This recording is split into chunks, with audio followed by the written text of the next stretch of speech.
There you go. Welcome, everyone, and welcome, Tammy. It's good to see you again.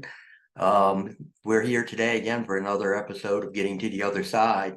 I'm Dr. Eddie Capparucci, and today what we're going to be talking about is a subject that I've been really harping upon with clients and other presentations that I've been doing over the last year. It's the idea of anxiety and the role that it plays in addiction, because I don't think it's something that we really focus enough on. And I actually, in the last week, in dealing with a couple of clients who have struggled not so much with their sobriety, but with other things, how to deal with betrayal, how to deal with anger. Again, you could see what was the source. The source was their anxiety, and they were not aware of it. And even though, I walk them through it and I say, okay, how do we become more aware of what our body is telling us? Again, people who deal with, addiction, we have, trained ourselves just to, again, head down, running through life, not taking that time to just determine what's going on. In fact, just before I got, on here about 15 minutes ago, I was getting ready. I was going to do something else. I have like several different projects that are up and running. I was going to start working on it. And all of a sudden I noticed, oh, you know what? Tightness. And I said, you know what? I'm not doing that. I'm not. Instead, what I'm going to do is I'm going to just sit here and breathe for a moment. That is what we don't do. What we'll do instead is we'll just keep moving forward. We'll keep, engaging upon whatever it is, that activity, without taking the time to understand what is actually happening within me. So with that, I am going to share my screen and walk you through a presentation. We don't usually do this. Don't really do too many in the way of slides on this show, but I think it's important for what we're going to be trying to talk about today, because there's different steps involved in this process, and I just want to make sure that it was crystal clear, because I don't always communicate in a very crystal clear way. So, how anxiety impedes addiction and betrayal recovery. Okay, this is on both sides, because again, your anxiety is also playing a role in how well or not well you are doing the betrayal recovery. So, we're going to be talking about the autonomic nervous system. Now, what this does, it regulates the body. It remains to keep the body constant, balanced, called homeostasis. There's a balance that we have. I think in most cases, most people are not, their autonomic nervous system is always a little bit off. These are just some of the things that the autonomic nervous system that it will regulate, and what you can see as, there are indicators whether or not you have balance or if you do not have balance. So let's look at it a little bit more in depth. Let's look at this slide right here. Now, this is the anatomy, and you can see from the top part, from the eyes, all the way down to genitalia, okay? And you can see that the autonomic nervous system impacts our body. I mean, again, it's our heart rate, it's the way we breathe, it is our stomach. We have a lot of indigestion problems, and it's because of anxiety. And you can see how it impacts with that. It has here about, on the sympathetic division, down toward the bottom, inhibit, urination. Any guy will tell you when he's, sometimes in a public place trying to urinate, sometimes he's just a little bit like nervous. There's some guys who get nervous about it and they find that they can't urinate because of that. So you can see here, you can see the production of saliva, the way it deals with our pupils. There are many things that we can, if we take the time to understand our bodies and what's going on, we can determine that anxiousness that we are experiencing. And why do we need to do that? Because If I look at an equation for it, I look at anxiousness. If you have an increase in anxiousness, what that's going to lead to is an increase in compulsiveness. And an increase in compulsiveness is going to lead to an increase in bad decision making. So if you look at that, where do you fix it? You lower the anxiety and you do it on a proactive basis before it starts to get out of control, or when it does get out of control, and not or, when it does get out of control, if you've been practicing this, you know where you can take your mind and your thought, your emotions and your body to. I can go to this place where I can lower my anxiety despite what's really going on within me. So how does the inner child, amazing how I add the inner child into everything. I can just see how this kid works, right? How does this deal with the autonomic nervous system? Well, autonomic nervous system is divided into 3 sections, okay? The ventral vagal system, okay? And what that is, that's homeostasis. This is where we want to be here. Again, I don't think many people are always in this area, but this is where we're supposed to be. And especially if you're going through addiction recovery, if you're going through betrayal recovery, we're not really living in this space right now. But this is what we're aiming for, what we want. The sympathetic nervous system, what that is, that's our fight or flight. So this is now fear has started to kick in. And now we're going to make a decision of what are we going to do? Are we going to look to withdraw, or are we going to look to become aggressive in trying to battle what we perceive is a threat?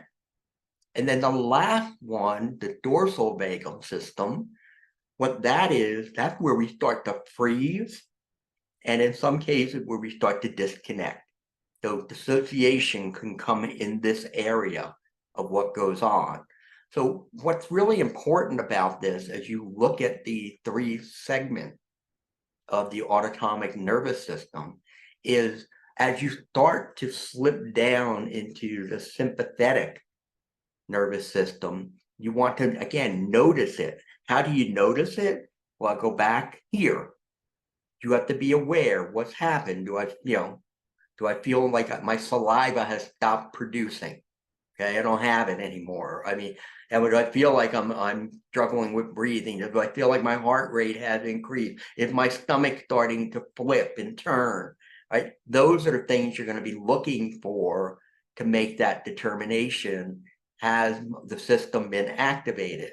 And then what I want to do is be able to come back as much as I can into that ventral area. That's where you want to be. And of course, if you dive down into the dorsal, which is, again, now we're all bets are off here, because people are just going to stop communicating, or they're not going to be listening. They're not going to hear. They're not going to be able to engage. The brain is pretty much shut down, that whole prefrontal cortex. In the sympathetic nervous system, the prefrontal cortex is still online. If the judgment is off, it's cloudy because fear. But when we get down to the dorsal, what's happening here is that it's pretty much offline and everything being run based on emotional thinking.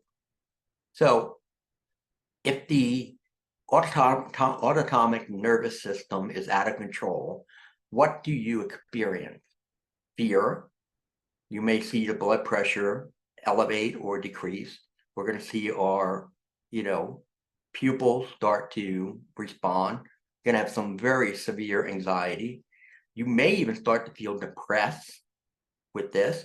You're going to have digestive issues, not just nausea, but many other diarrhea, whatever it may be. You're going to have breathing problems. You're going to have a very fast heart rate. You're going to have maybe a lack of appetite is going to happen. You may have bodily pains that are going on. Could have headaches, sometimes very severe headaches, sometimes migraines that happen here.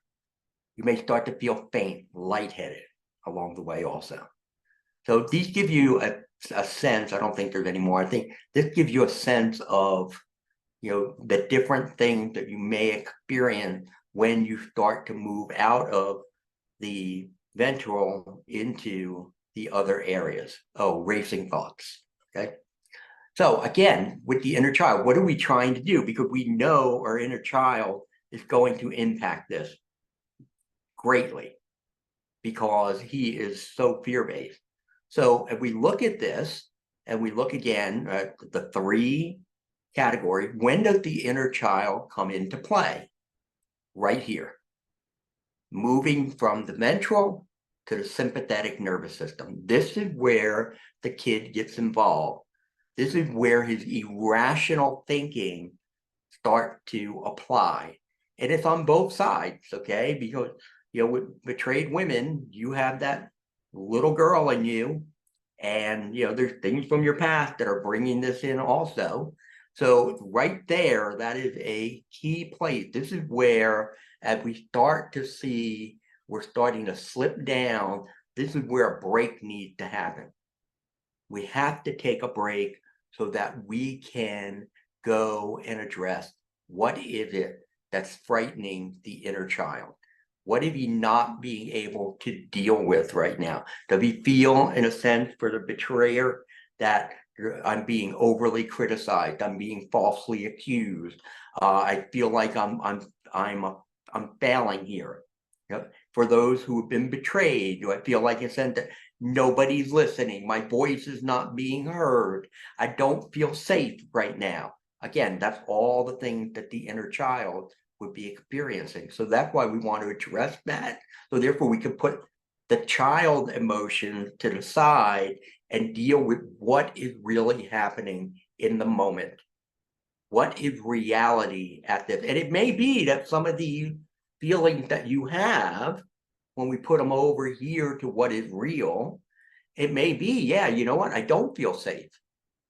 But then what we're trying to do is communicate why we don't feel safe. Communicating that versus, again, you don't feel safe, the kid gets scared, and what the kid's going to do is just start the fight. He's just going to start fighting at that point. And then the betrayer is like, I don't know why you're so upset about all of this. What's going on here? Because again, he's hearing about little certain circumstances, but it's not bringing it down to the bottom line. What's the core emotion? I don't feel safe. You have made me feel I'm in danger. And hopefully you don't get a response like, oh, that's stupid. Okay. Hopefully you don't get that. Hopefully instead what you get is, you know what, that's unacceptable. That's unacceptable. Let's see what we can do to see if I can correct this so that you do feel safe. That's what we're looking for. So the inner child, and again, now we're going to talk a little bit more, and now you can see we have the female, because there's the new books that are coming out, the inner child for women, about those women who struggle with sex and porn addiction. And I may as well tell you now, okay, my wife and I, this is the first time we've been talking about it for, at least 7 years. We are embarking on a new book, and that will be sometime next summer. And what that's going to be is the inner child for the betrayed spouse, to show how in many cases it is past betrayals that you've suffered from that are exacerbated by what has gone on now. And how can you separate those two so that you can be able to focus on this pain? So therefore, what we hope to do is be able to help you desensitize faster with it. Now, again, this is all based on the fact that the betrayer is doing all his work. He is of the mindset of trying to become more emotionally developed. That has to be a gimme before this happens. So anyway, that's something to come. So we now have the female here. So the inner child, how's the inner child doing this? Well, one, it's the fear. He is a fear-based, and she's a fear-based child. They live in that past. They lived back then when we went through the neglect, when we went through the trauma. That's all they know. And what they're doing is they're trying to get comfort, and they will do it at whatever cost, and sometimes the cost is pretty great. They are easily triggered. I mean, because they are hypersensitive. They are on high alert to something. So therefore, can change in a moment, the whole dynamic. How many times I hear, oh, we went out to a concert, or we went to dinner and it was wonderful, we were good, and then there goes the trigger. There goes the trigger out of nowhere. And the night winds up being very different from what it started out as. Big problem. Big problem here is that the inner child is emotionally based in their thinking. They do not use rational thinking. They don't have it. And therefore, we need to be able to provide that for them. And the way you do that is you go back to what I feel versus what is real. What I feel are a lot of those emotions driven by my inner child. When I move over to what is real, I'm now pulling some of those out. I'm clearing them out of here. And then hopefully when I'm done, I may have nothing, I won't have nothing but rational emotion, rational thinking, which will help me bring everything down a notch. And I go back to what I talk to you folks about a lot, right? Why are you here?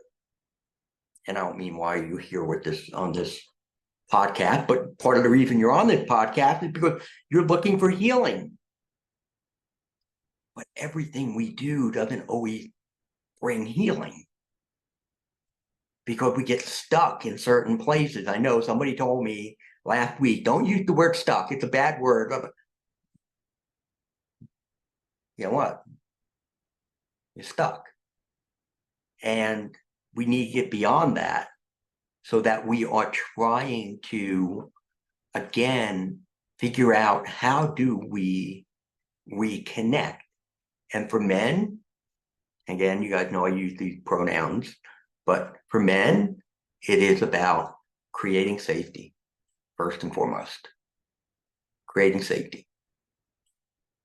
I will say this, sometimes it's hard for those men to get into that place when they're getting hit in the side of the head with a 2x4. I don't even want to go near there. I don't even want to go anywhere. So therefore they're not making the proactive moves that they're encouraged to do. So again, this is why we're talking about this, because there's much involved in it, and we need to have a lot of education, because if we have that, we can make changes that perhaps can change the entire landscape of what's going on here. Again, the inner child, subconscious. It's not like you're sitting there and you got the kid talking in your ear. That's not what's happening. It's subconscious. And that's why, again, when you start to sense the body telling you something, we can say, oh, guess what? Our children are activated. Let us take that break so we can determine what is bothering them and then come back. And what it does, it hinders that inner child, hinders our ability to self-regulate, because that is where the healing comes, especially for those who've been betrayed. You learning how to self-regulate. Self-regulating doesn't mean that you've forgiven anyone, doesn't mean you've forgotten anything that goes on. All it means is that, you know what, your autonomic nervous system is not so out of whack that you feel like you're going out of your mind when you're feeling sick. That's what it means. You self-regulate for you, not for anyone else, just for you. And it's something you should know, it's something you should be doing, something your therapist should be talking about, something in your group they should be talking about. How do we self-regulate? And I'm not saying this because I'm trying to say, hey, give the guys a break. I'm not. I'm saying it for you. You deserve to be able to learn how to do this so that you're not in this constant state. Because if not, we're going to regulate in very unhealthy ways. In very unhealthy ways. I'm sure there's a few of you that probably have been eating a lot more than you wanted to eat before. I'm sure there's a few of you that might be starving yourself to death. I'm sure there's a few of you that are probably drinking a little bit more wine than you've ever drank before. I'm sure there's a few of you that are just, yelling at your kids and not having as much, patience with them as you have in the past. It's gonna come out. It's going to come out. You may as well do it in a healthy manner. Because see, with this kid, what the kid's afraid of is that there's no adult available. And he's back or she's back to when you were young and you're sitting with this emotional distress and nobody's helping you to learn what to deal with it. I don't know how to deal with it. He's afraid. And he wants an adult. She wants an adult to come and say, hey, relax. I got this.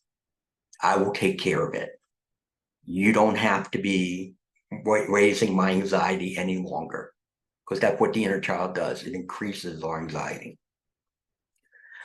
So how do you achieve this balance that we are talking about? Okay. Well, first and foremost, it's about awareness of what is happening with your body. It's awareness of what's going on with your emotions, with your thought, and therefore understanding that idea that I need to learn to self-regulate.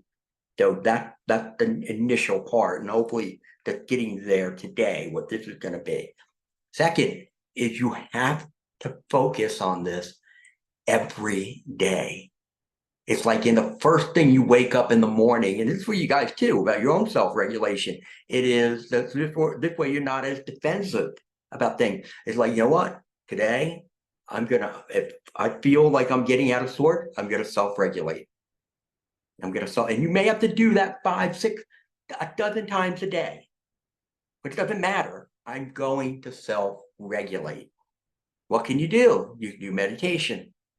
There are many apps that are out there. They're great apps. There's a lot of good music that's out there. Don't give me this, oh, meditation is new age stuff. Meditation is all the Eastern. No, you know what?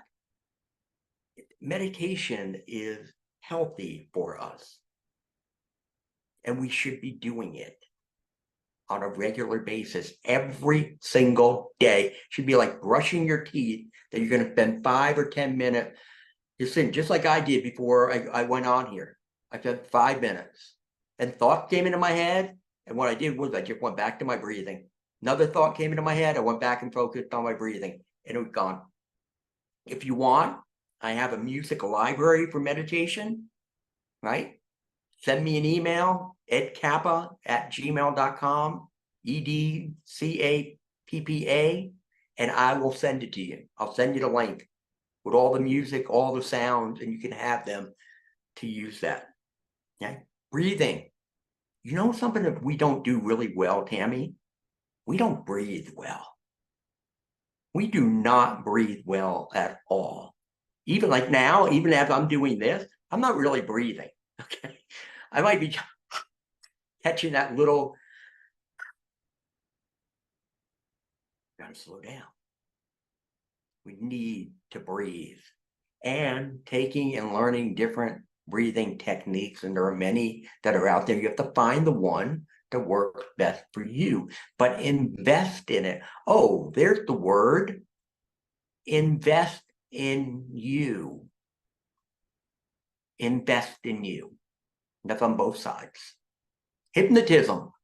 I've had clients who've had wonderful results with hypnotism and being able to learn to, again, sit still.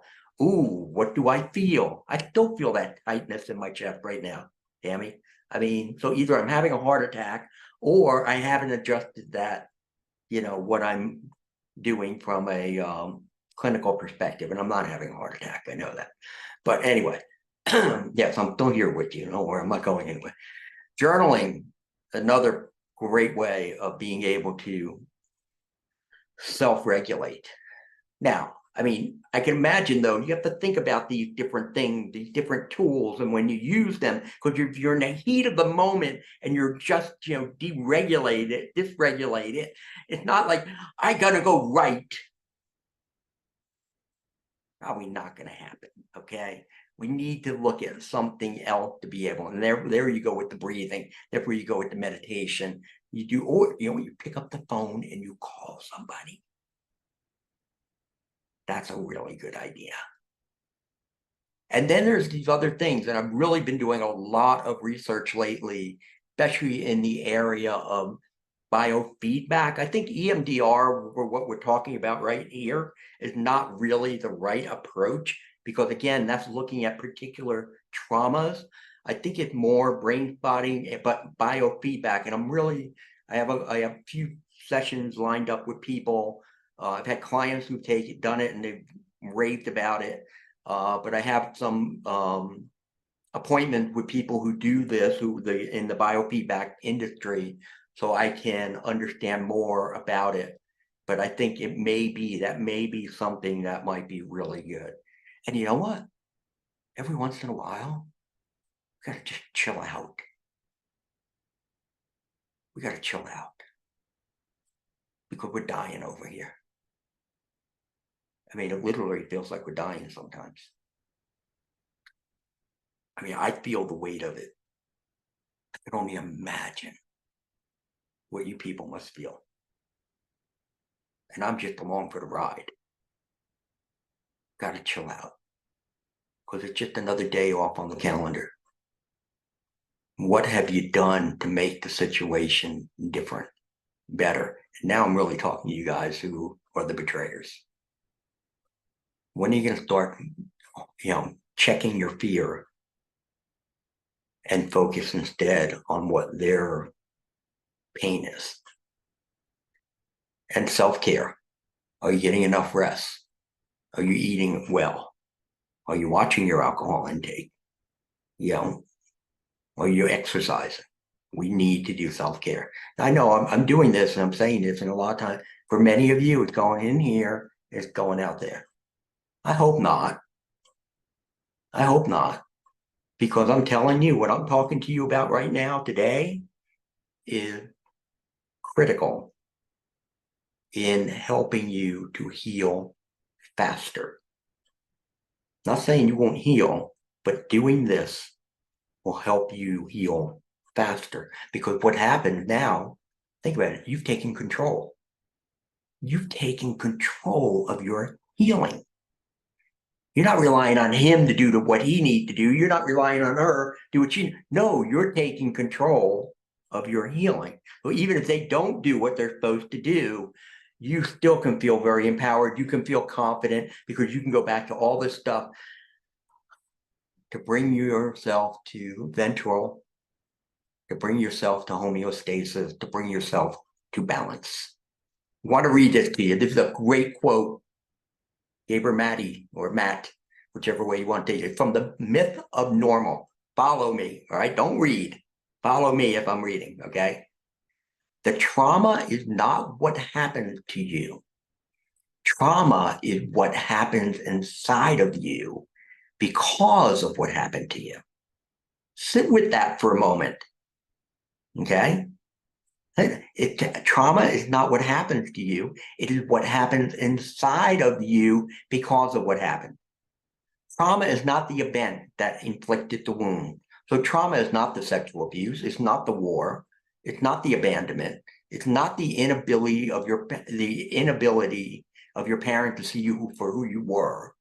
Instead, trauma is the wound that you sustained as the result of all of these. Now, we're not saying that the event didn't cause some trauma. It did. But then what do you do? And now this was the most amazing part of the book, Tammy, or this quote, because, I didn't make this up. This is from him. And this is my story. So my wound wasn't that my mother gave me away temporarily to a stranger because my father died. My mother had a nervous breakdown.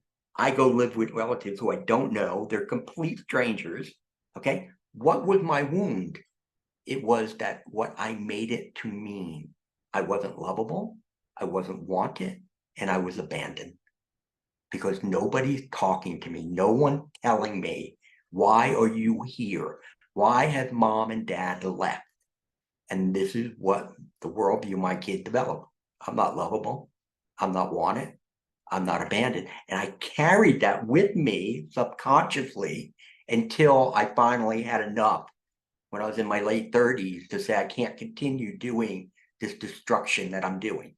And that's when we found out, oh my gosh, an attachment disorder, and it's because of this. And none of this is really, first of all, this wasn't really the case to begin with.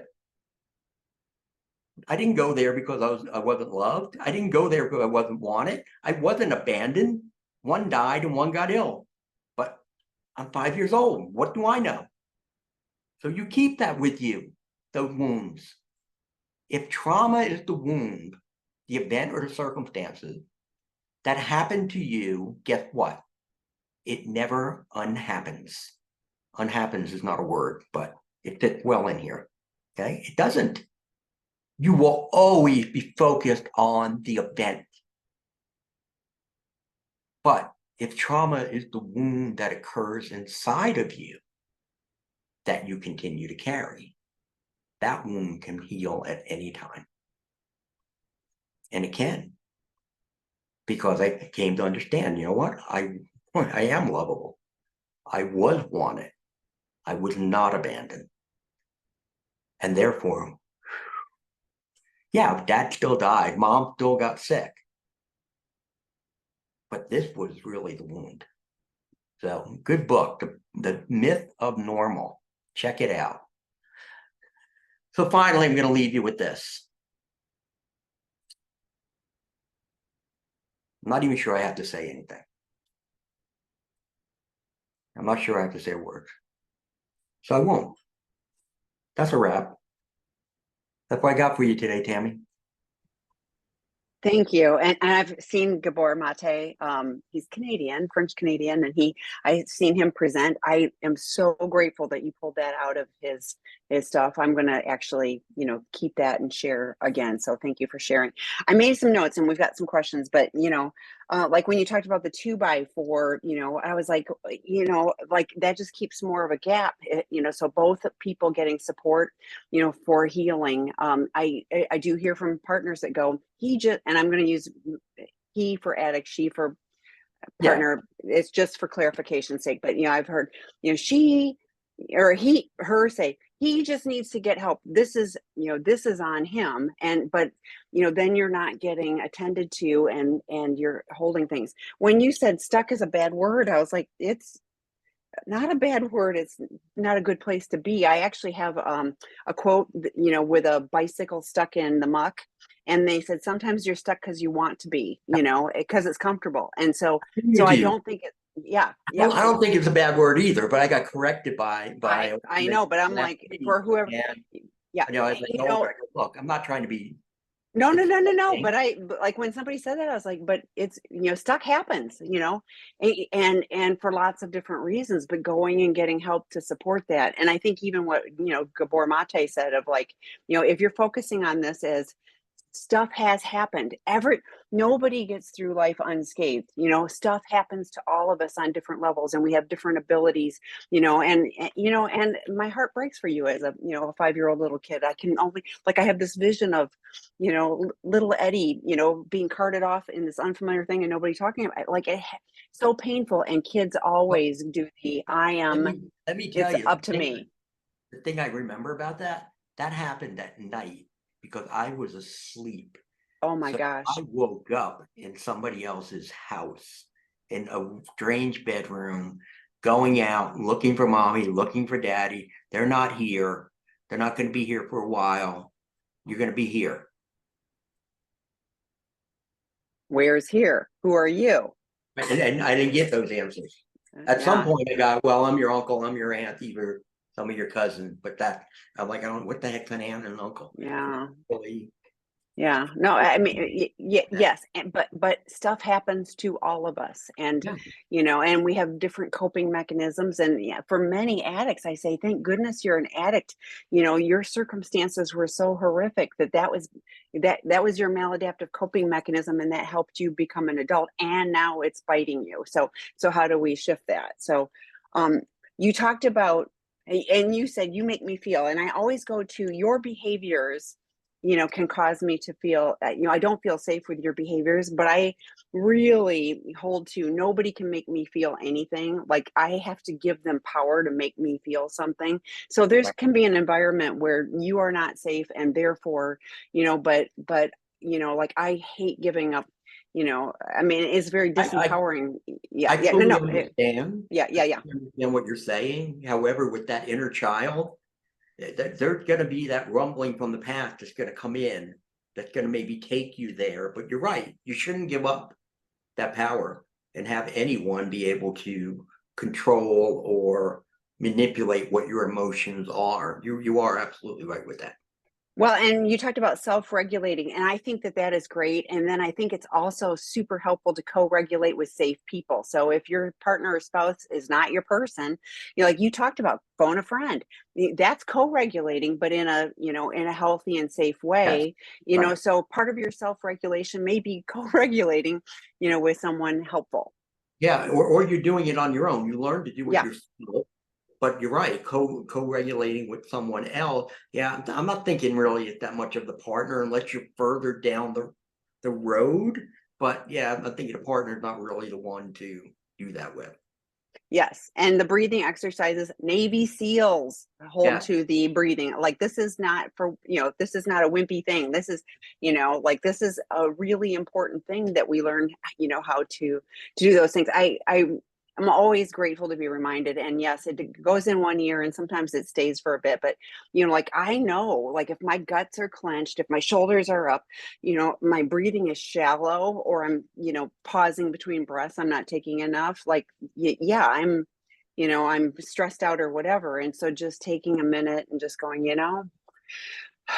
even a couple quick breath, a couple full breaths, can help, help re-regulate things. So there's so many different things to do, and having more than one thing to do. Like, you had a whole list, having my top three, that's helpful because yes, I may not be in the middle of Walmart and go, yes, I'm going to do my 2 minutes of breathing here, but I can do some things that will help me regulate wherever. So this was super helpful, and I really appreciate the slideshow and everything else. I'm excited about the new book for female addicts, but also the two of you are going to work on for betrayed partners too. I mean, yeah.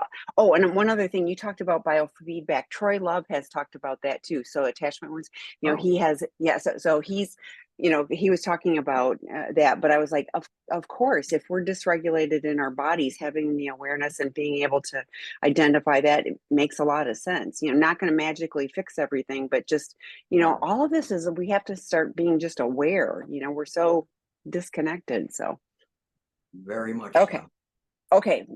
So Q&A. first, yes. Hi, I'm the betrayed partner, Trickle D Day. Oh, July 10th through 17th. He saw a CSAP 3 times, then stopped. Went to SAA once a week, but then stopped last week.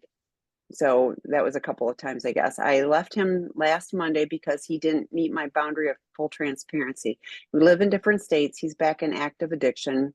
He thinks if he gives me space, we will be okay. I want nothing more to do with him, but he's stepped up to be dad to my 2 kids.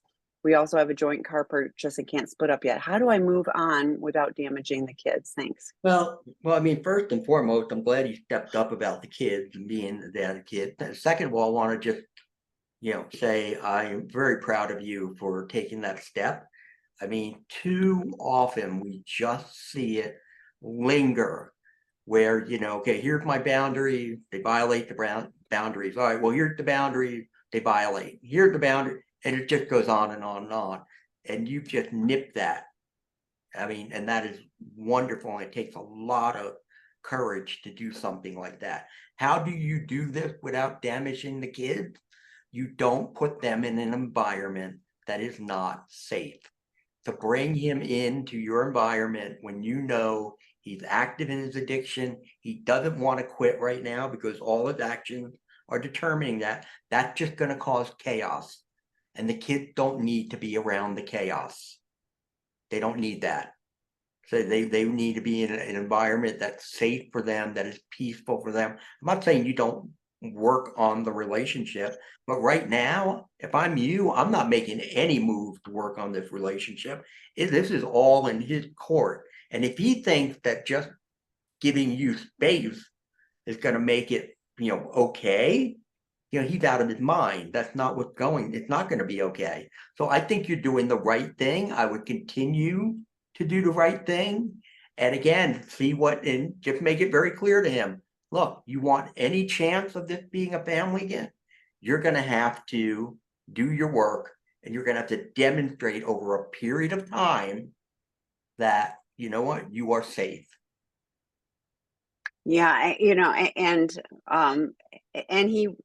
he may have been in abstinence for a hot second, in the July 10th through 17th time frame or whatever. I don't know, but and in full transparency, I mean, that's a formal therapeutic disclosure, and it takes it's a process. So, but all that said, healthy boundaries for you, safety, yeah, just like Dr. Eddie said, for your kiddos too. I also want to point out one of the resources we have on our website is it's a free drop-in group, Moving On Alone, on Thursdays, for partners who have left, are considering leaving, not sure yet, or have been left. So that's a specific drop-in group. Yeah, because it's different than, we're working on our relationship, and so if there was a not that you aren't welcome at any of the betrayed partner groups, but some of the women were feeling a little disconnect because they're like, that's not me. And so this has been a very popular, we just started it in June. So that's just one option, again, on Thursday. So check it out on our website. So yeah. Okay. The next one is, they asked, could you show the inner slide, or the inner child slide again? The inner slide child. Okay. I know. I was like, I twisted that one. Share my screen again. Here we go. Go away. So it should be slide 7.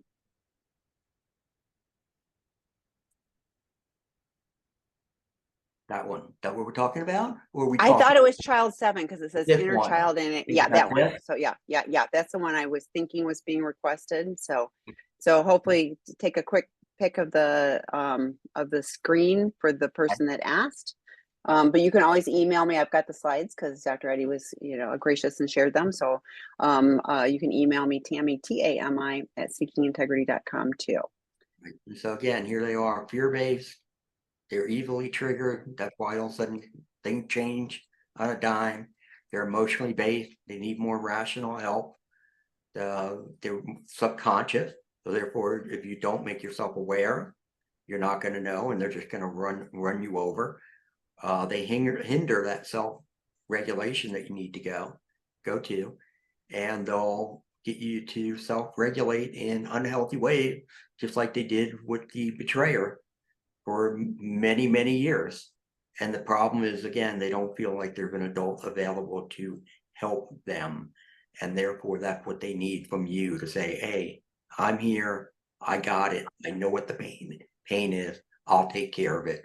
I need you to be quiet. Okay. Thanks for sharing that. And then there is somebody who's asking for so where can I get a copy of this webinar? All of our webinars are posted, so you can find this podcast, lots of things. So just go to our website. This one will be posted later today. But it takes. Oh, they're also on YouTube too, right? Well, they are on YouTube, but the newest They're ones under are Seeking Integrity. On ours. It's easier to find them there, and then at the bottom of that screen for previously recorded webinars, you can click and see. I mean, you can't watch them all. There's so many. Hundreds and So hundreds of yes, videos. exactly. So Right, then you there's a can't watch all comment. of them. I don't know. I mean, another aspect is the veterans deal with so much trauma and use addictions to medicate. There are programs within the VA to help. So this feels like a comment. And yes, there are programs within that, but most of those programs, are looking at, the chemical addiction. Very few, like I know two people who work within the VA that actually look holistically across, sex and porn addiction and everything else. So, how do we stop the problematic behaviors and then address the underlying issues? But just poking at the traumas, is triggering, and people keep relapsing or keep acting out. They don't even, A new one.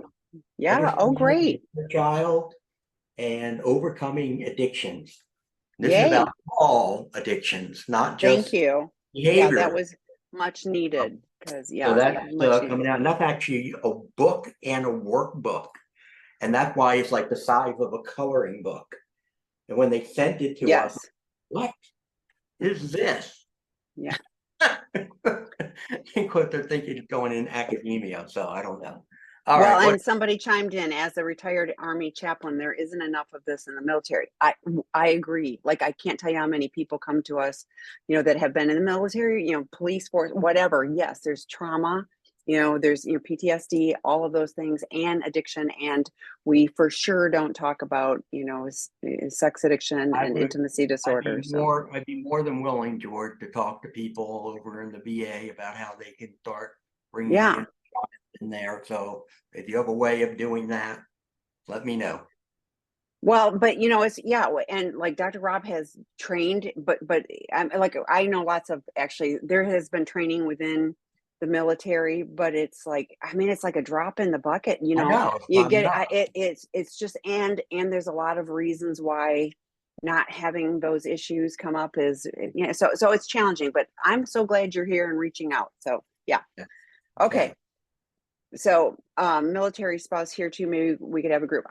We would have to find somebody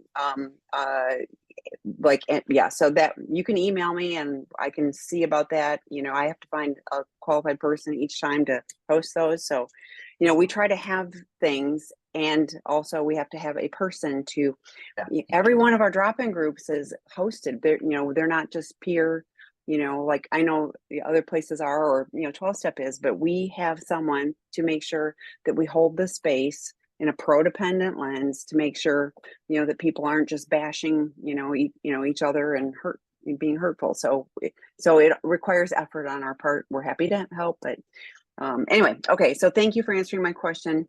What you said really resonated and empowers me. Do I tell the kids we split up, or should I let them continue talking to him and maintain their relationship with him while I stay away and work on me? They know nothing about his addiction. They see the good version of him. Thanks again.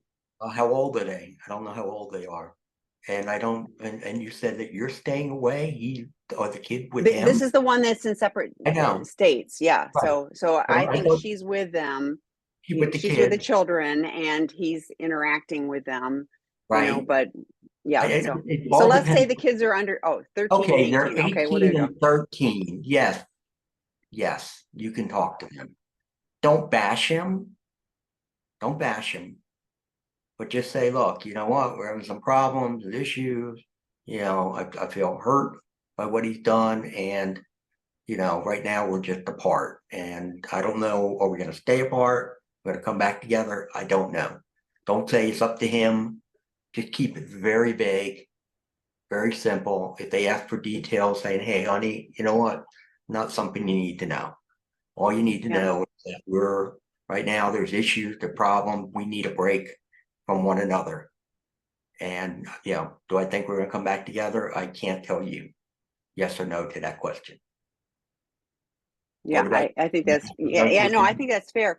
And there's a podcast with Dr. Ken Adams on adult children of sex addicts, and it's just information for you, so that may be a useful, It's there's a a book very too, but useful one. yeah, Very yeah, but it's like, because people are talking about, here's what I wish I would have known when I was younger. So it can help frame, but I appreciate that you didn't, you know, dad may be struggling. I mean, whatever, but yeah, not talking about the laundry list of issues. I hate, even when it's adult children, like 20s 30s, when people are like, they know he's a sex addict, well, and sometimes there's discovery. I mean, we have lots of kids who find the evidence, or he's used Oh, their technology. That happens all the time, and then they're like turning on their technology and going, there's porn and affair partners all over my technology. So there are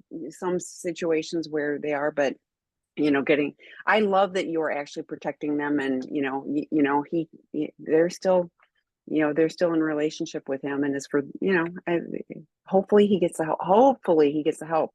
I just had another testimonial last week from somebody in our, we get them from partners, but we get them from addicts too, and they're talking about how he's changed, or how I've changed, because I was willing to do the work, and it's so meaningful. And addicts are missing out, but in our addiction we don't know it. We're so stuck on hanging on to the things that we know. So it's I it's want to I difficult. want to ask everybody a question. I want to, do you think that what you saw today, do you think it's something that you're going to explore more? How could they answer that question? They can raise their hand. I because so we can see, because the chat is disabled. So yeah, so we've Oh, got some people that are raising their hands. So we've got a couple of people that if are you think doing it's that. something that you 3. may, Mhm.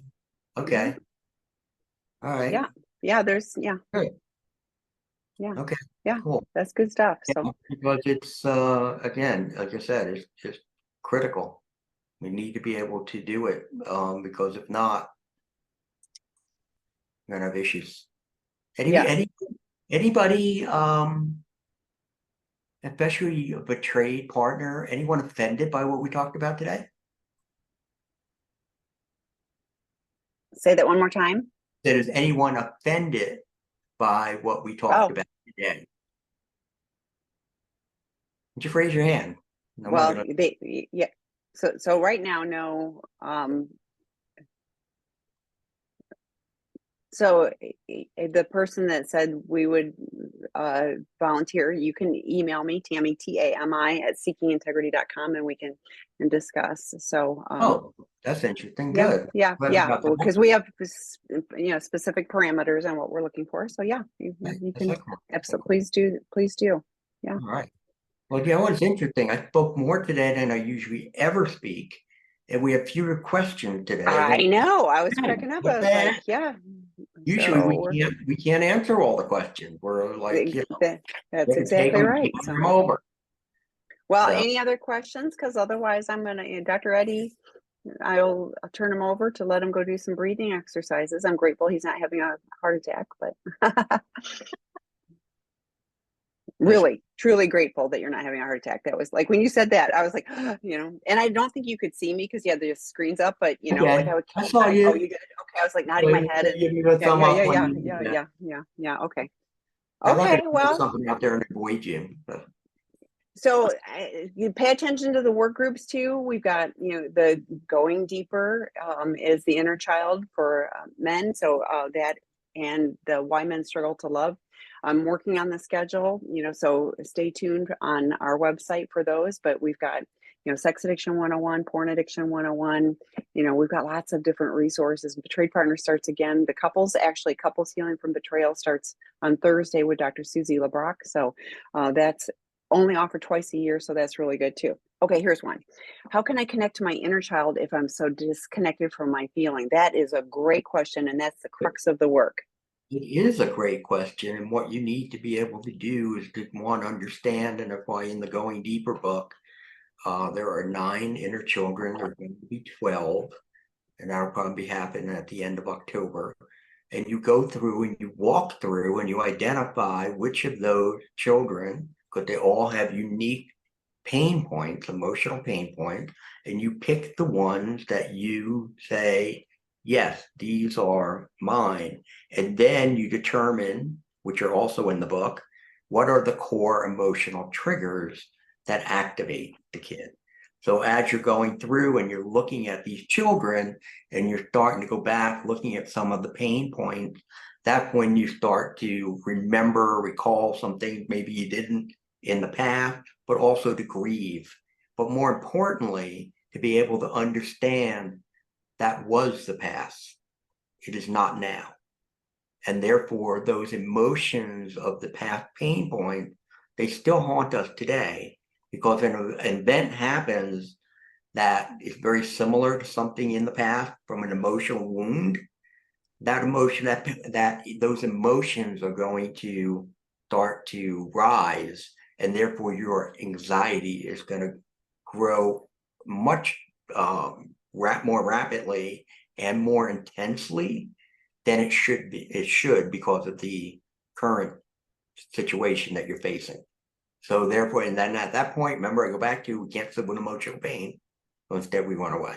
So again, you can find all of that in the Going Deeper book, but I'd also work with a therapist to kind of go through it.